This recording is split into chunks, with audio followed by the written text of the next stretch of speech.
everyone, I'm back. Last week we had Lowell take over the news section because he had a really important release to announce, and then this week I am back, and I am so happy to be back to bring the news to you. Yeah. So what are we talking about this week? We are talking about, let's start with the G3 app and get this one done and out of the way. You all knew that the G3 from GigRig, which is the Atom and their big new switcher, a bit like that. That was coming out to you with an app, which meant that you could change your playlists and reorder your pedals and these sort of things. It hasn't got all the full functionality at the moment, but what you can do at the minute is you can go in and set up a playlist. So if you've got a playlist of your covers band, for argument's sake, and you've got one for a rocking venue, you've got one for a less rocking venue, and then one for weddings, same songs, set your different playlists up, bang, bang, bang, bang. You've got songs 1 to 20 in order that they are on your playlist.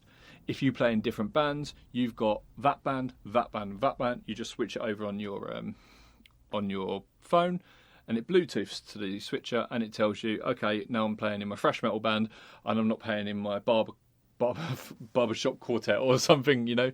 So that's really, really cool. Lovely bit of gear. Boss, please do that to my ES8.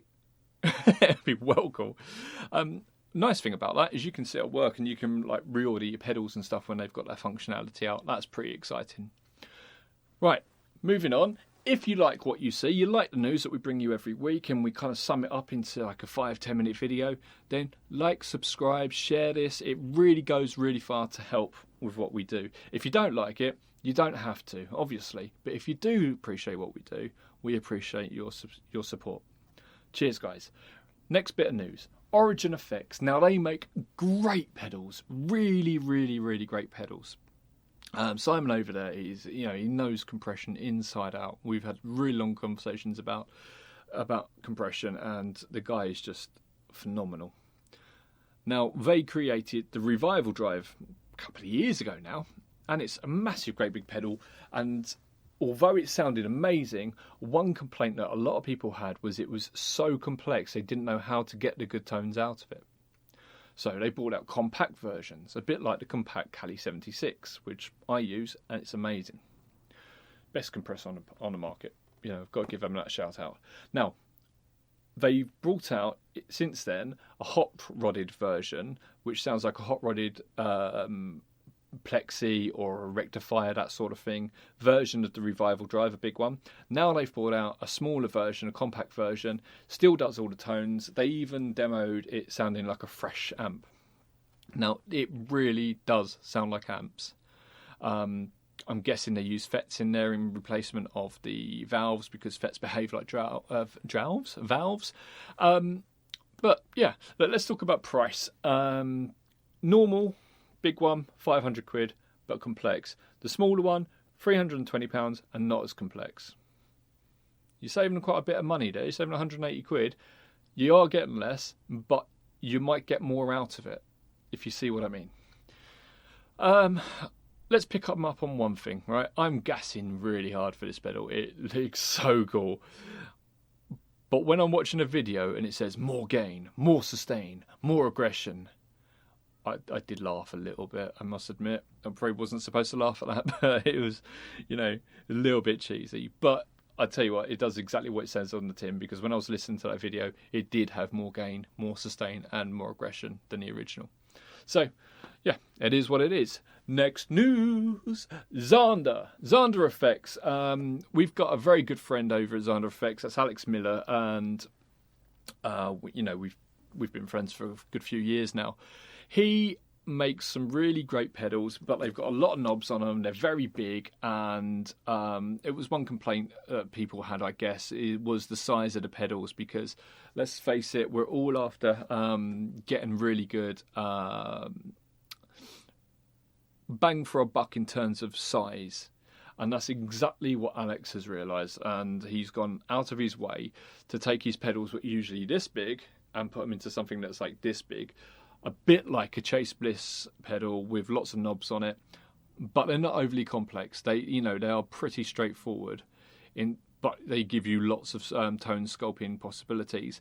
A lot of them have 2 channels on them, but he's been bringing them out one by one. And the reason we're talking about this is because it's not new news, but this week he dropped a picture saying, look, a sneak peek at all of these. So hopefully I should be able to bring that up around it on the screen here somewhere.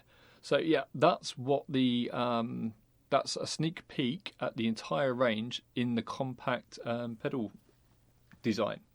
Well done, Alex. Well done, mate. Really, really good. Now, last thing I want to talk about today is there's a company out there called Dreadbox. Now, I've not heard of them.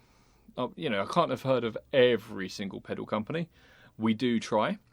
But they are traditionally, from what I gather, making synths. Brilliant. I love synths. They've released a bunch of pedals, but some of these pedals, 3 out of the 5 of these pedals, have patch points in. Do you know what a patch point is? Let me explain. Patch points can make it so a certain thing that a pedal does can trigger other things or be triggered by. So what will happen is if you set it, it's a bit like sidechaining a bass drum. So every time the bass drum goes, a compressor kicks in and trims it down a little bit. You can have this doing anything you can imagine. There's so much to it. And that isn't the only thing you can do with patch points. You can do so very much. But they have 3 patch points on their kinematic, on their lethargy, and their Como Rebi pedal.